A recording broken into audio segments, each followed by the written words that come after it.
Outside a hospital tent in Petersburg, Virginia, the surgeons of the 3rd Division stand together after endless days surrounded by pain, exhaustion, and war. Men who fought not with rifles, but by saving lives amid the chaos of the battlefield. August 1864.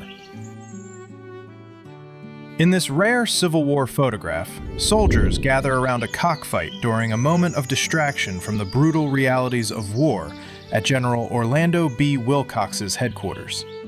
A glimpse of everyday camp life far from the battlefield in Petersburg, Virginia, 1864.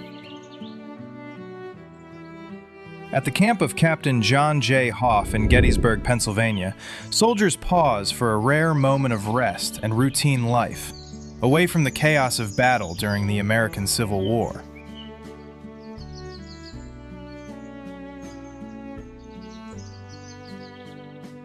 In this remarkable Civil War photograph, President Abraham Lincoln stands among Union officers near the battlefield.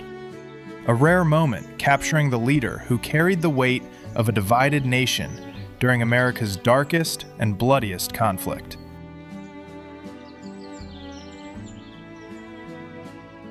At Falmouth, Virginia, members of General Fitzjohn Porter's staff relax beside young cavalry officer George A. Custer. A rare quiet moment captured between campaigns during the American Civil War, 1863.